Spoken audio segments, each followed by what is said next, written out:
And I'm happy at last to meet this person, because always my parents said, you should try to find Salomon decision. And I was thinking how this Salomon looks like. And now I see Michael Salomon, who is expert on consumer behavior, who is working with such companies as eBay, Kevin Klein, who wrote many books on consumer decisions. And he wrote a book, Why Fashion Brands Die and How to Save Them. I don't know, because I just came back from Dubai. I was in Dior shop and I can see people like crazy buying Dior. And I was thinking, is fashion is dying or is fashion is booming in COVID times? That's why I'm ready to argue with you, King Solomon, if it's allowed to argue with Solomon, because maybe he just cut your head because he's the king. So hello, and happy to see you. Hello to you, my loyal subject. My loyal subject. This is wonderful. Dear Michael, my first question to you. You are a specialist in consumer behavior and you know how to find customers and to understand what they need. If the person is just starting the business and he's not sure who is his customers, let's say Hidden Hero, we are a platform who produce documentary films about experts, about mentors, about businesses. And okay, how we can find out who is our customer? Maybe it's a very small question for you because you work with BMW, with Under Armour, with eBay, with Kevin Klein, you're a guru. But since you are with me today, I have the chance to ask you. Well, that, as we say here in the US, that's the $1 million question. Maybe it's the million ruble question. I don't know.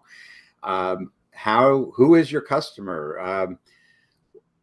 One thing to avoid is just to assume that your customer is a carbon copy of you. So one mistake that managers make is to impose their own preferences on other people and assume that if I like it, they must like it as well. So that's definitely something to avoid. Really, it's a chicken and egg question, because you have to have customers before you can describe who those customers are. And so depending on how that business has come about, there probably are some loyal customers already built in. Now, they may be family members and friends at first, and that may not be your ideal customer. But it's really a process. It's not an overnight process where suddenly you've identified your perfect customer. I think it's a bit more trial and error, talking to people who have connected to your product or service already, and just and even if they're people that even if they're personal friends who are doing you a favor by buying what you make, that is a place to start. It's not the place to end, but it's a place to start, because customers often have a lot more insights about what is great or what is terrible about a brand than we give them credit for. They're not just buying blindly. Every brand, what I like to say is that every brand, successful brand, is a story, tells a story. Just like you create movies and documentaries, brands are creating stories. And so you're not selling the attributes of your product, what makes it technically wonderful or something. You're selling the benefits of that product to people. And so you have to start by asking, what are the benefits that I'm providing that perhaps my competitors are not providing, or maybe I can do it a little better. So, as we like to say, a company might sell a 3/4 inch drill bit, to drill a hole in a piece of wood, but a customer buys a 3/4 inch hole, and there may be other ways to get that hole into that wood other than using a drill bit. So if you look, it's not just small companies, by the way, very big companies. If you look in the marketing graveyard, you'll see a lot of big companies that are there because they thought they understood their customer, and they stopped asking the question of who is my customer. So you always want to keep asking that question, and the answer may change, over time. But as you broaden your base a little more, you should get a pretty good idea. A lot of businesses these days are creating what's sometimes called a persona of their ideal customer, which is kind of a sketch of their customer, but maybe more elaborate. What does he or she do in their spare time, and what are their interests, and on and on.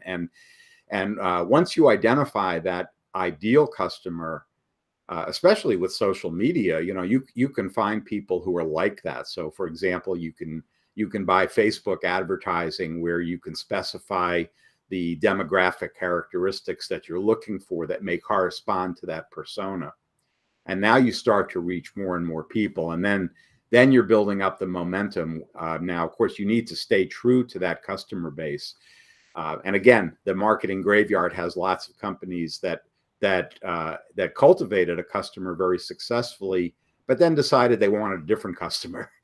And it doesn't work that way, really. So the important thing is, don't decide overnight. This is a process. Even before you launch your business, you should be asking this question first. Do I have something that people will value? And who is your customer? Michael Salamon. Yes. My customer. Well, I have several target customers. Of course, my main customer are my students that I see several times a week. I have to make them happy, which is not easy sometimes. But also managers. How old are they? Oh, they range from 20 to probably 30 to 35. Yeah. Why it's not easy to make them happy? Well, kids. There's an awful. We live, as you probably know. Maybe there's a Russian term for this as well. We live in an eyeball economy, where the true battle for in marketing is not so much for revenue, although we want that, but it's simply for the attention. The battle is for the eyeballs of our customers. And the big companies like Google are making their money by selling that attention, by selling those eyeballs. So getting that attention is the biggest challenge that any company faces. And so, of course, with younger consumers, it's even worse, because obviously they're multitasking, they're constantly distracted, and so getting them to sit still for 90 minutes of me can be a challenge. That is impossible. Because it is this generation of TikToker, generation of Instagram people. They cannot sit more than four minutes still. What 90 minutes, Michael, you're talking about? They can. Yeah. It's very difficult. And I think what will happen with the world when everybody will be TikToker? How we will manage? Yeah. And and the answer is the same as for your viewers. It's all about engagement. If someone, you can't hold a gun to someone's head and make them love you. We've learned that the hard way over the years. But you can present content that is relevant to them and that allows them to have input into that. And I think, in terms of your viewers, that's probably the best piece of advice that I would give. I don't know if you were going to ask me for that, but I'll tell you anyway. Simply getting your customers to be more proactive, to be involved in the process of buying the product or using the product, that is what creates engagement and what gets those eyeballs going. So, for example, if you're a company like Lego, and I'm sure your viewers are familiar with Legos, the toys, the kids' toys that are, I believe they're... All my house is full of Legos, because my son is 5 years old and I have Legos books, Legos toys, Legos everywhere, under my feet, on the sofa, everywhere. It's Lego house, Legoland. Legoland, yes. And so one of the reasons they've been so successful is that they understand that their customers are probably the best source of inspiration and information in terms of new products and new ways to sell those products. So they actively involved. There's a Lego community, I understand. Maybe your son is part of it. Maybe you are, of maybe 10,000 people around the world who are happy to give them new ideas for free. And everybody can do that to some extent. You don't need 10,000 of them. But remember, your customers are one of your two best sources of information. The other is your own employees, by the way, your own salespeople and other employees. And we often don't ask them, you know, how are things going when you're talking to customers? Are they liking what you have to say? Are they suggesting changes? Companies that don't ignore that information, that welcome that information, I think really have an advantage in today's eyeball economy. That is very smart. I think it's easy to do, but at the same time, so difficult because you need to put your ego. You need to say, oh my God, I know everything. I know who is my customer. I know what they need. You know nothing. You're not them. And you said it the first. Don't think that they are you. And as Carnegie was saying, if you want to catch a fish, don't give them strawberry. The fish doesn't care about that strawberry. They need a worm. Forget about what you like, you know? And that's actually a very useful piece of advice and very priceless. Tell me, please, why your book is called Why Fashion Brands Die and How to Solve Them. You think really, Michael, that fashion brands in COVID times are dying? Well, that book was written actually before COVID. But I still think that the points we make in that book are quite valid. The pandemic has not killed fashion, the fashion industry. The fashion industry was on its deathbed before COVID hit, at least parts of the fashion industry. And certainly the retail sector, you know, many closings, certainly here in the United States, and I know in Europe as well. And I'm talking about before COVID became a problem. People were talking about the death of stores at that time. And, you know, what COVID did, COVID created changes or was associated with a lot of changes in our lives. But the reality is it didn't really cause too many changes. What it did was to accelerate changes that were already happening. And so one of those that's very important is, for example, the movement from offline or bricks and mortar retail to online. And again, COVID didn't cause this, but we see a lot of people who are forced to consider new ways to do things. So when a crisis like this hits, what it does is to think of it as unfreezing our normal habits. We're normally consumers don't like to change once they found a way to do something. So if you're a new company, it can be very hard to get their attention. But in a situation like this, suddenly the rules no longer apply and you have to start thinking of new ways to do things. So for example, and I'm sure where you live, many people have the same experience. A lot of people who would not have considered ordering their groceries from online and having them delivered were forced to do that. Not everybody liked that, but a lot of people afterwards said, you know, that was actually a pretty good way to. Yeah, and I know some people who are 80 years old and they said, oh, I love it, Mamma Mia. And I was thinking, how come you're 80 years old? You should like to go to the grocery to talk with people. They said, no, we like to order online. Yeah. So it's like all stereotypes were ruined in one day. So exactly. It's strange in a way.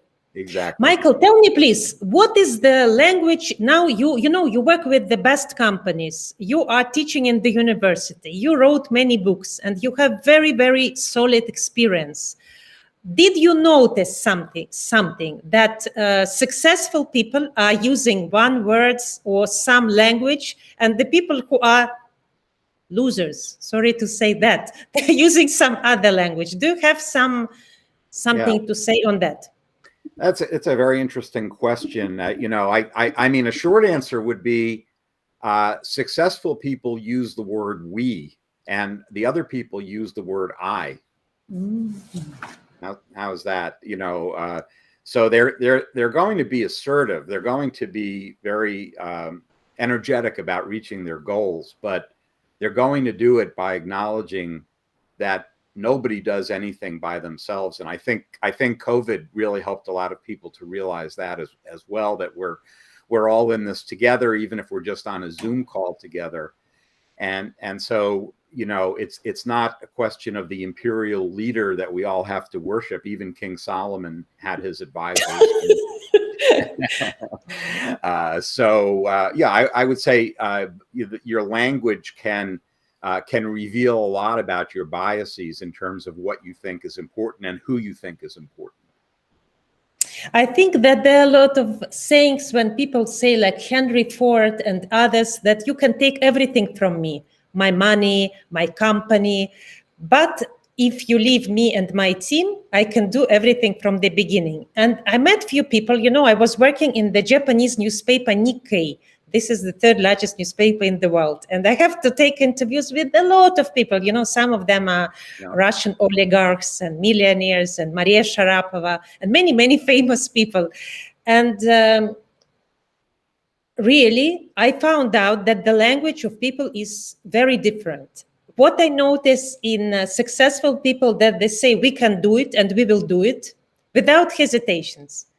And the others will say, maybe if the COVID will come, if the situation will get better, if I will have more money, if I will be more healthy, if I will be taller, if I will be more sportive, if I live in states next to New York, next to Michael Salomon, I will do it, And if not, if I will live in Dubai or in Kazakhstan, I will never do it. So I think maybe that's it, and it can even help us when we are looking for customers. What you were saying today, very precious. It's about asking questions and find out how we can be helpful to people.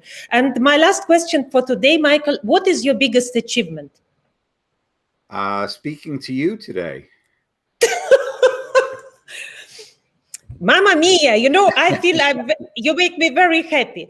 Thank you so much. But really, what do you think, what you accomplished, and what is your biggest gift? Well, I guess what I'm most proud of is that some of the textbooks that I've written on consumer behavior and marketing have helped so many students around the world. There's even a Russian language version of my book. I'm happy to say it's been translated in many languages, and it's very gratifying to me. I often hear from people. Sometimes I meet them at meetings or where I'm giving a keynote, and they come up to me and say, I used your book when I was getting my MBA, and it really made a big difference. That to me is the most wonderful thing I can hear.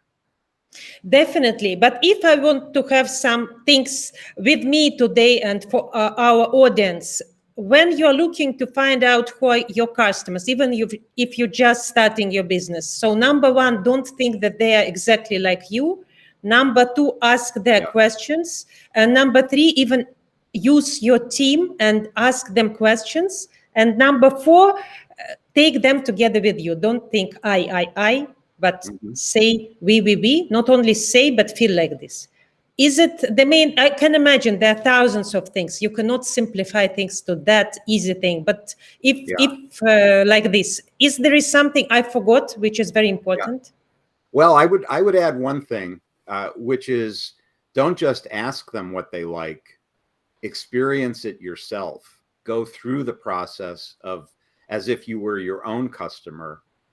And a lot of people today are talking about customer journeys and mapping these journeys, and that's something they should have been doing all along. But what that means is that companies, at least some, are actually are examining every touch point, every point of contact with the customer, even if it's well before or after they have made the purchase. There can be points of friction there in that process, and we've all had this. And anybody who has, let's say, it was waiting in line with their cart at the grocery store to check out, but the line is so long that you just say, I'm going to do this another day, and you leave your cart there. Or many people who buy online and leave their cart because it's frustrating to check out. Those are the things that can destroy any business, no matter how big or small. And so it's great to ask people, but remember that people either sometimes are not willing to give you the truth, or they don't know the truth. They don't know themselves what their motivations are. And that's why we need other consumer research methods where we can, so to speak, live with the natives. That is, we can go to see how the product is actually experienced from their point of view. The Japanese, speaking of Japan, have a name for this. They call it going to the Gemba, Gemba. And Gemba Jimbutsu, because I forgot to say my first foreign language is Japanese, and I was a Russian diplomat in Japan. Konnichiwa, yoroshiku onegai shimasu. Kyou wa sumimasen. Absolutely right. Gemba Jimbutsu, go to this place and see yourself what's going on there. Yeah. And that is so right. Do you have some company that you will tell me, Olga, I really like the customer journey with them. I think they are doing the great job besides Lego, because you already said that Lego is a great example. Is it something like Starbucks maybe, or Walmart, or something that you will say? There is something you're a fan of? Yeah, I mean, certainly there are a lot of great retailers out there. Starbucks has figured out how to get people to pay an exorbitant amount of money for a cup of coffee, because they recognize that they're not buying the coffee. They're buying the experience of drinking the Starbucks coffee perhaps in the Starbucks. And that is a very different thing. So you can't compete with Starbucks by just offering cheaper coffee. You have to compete by offering an experience that people want that happens to involve coffee. But Costa, they are doing the same, but they cannot reach Starbucks. What is that? Why? Well, first of all, we don't see them here in the United States. I have seen them in Europe. And I guess the reason for that is maybe they're focusing more on the coffee than on the experience. But because I spend so much money in the Starbucks, I just want you tell me, Olga, stop doing it. The secret is here. I don't understand what's the secret. For me, I think instead, because I don't like coffee that much, I think, you know what I like?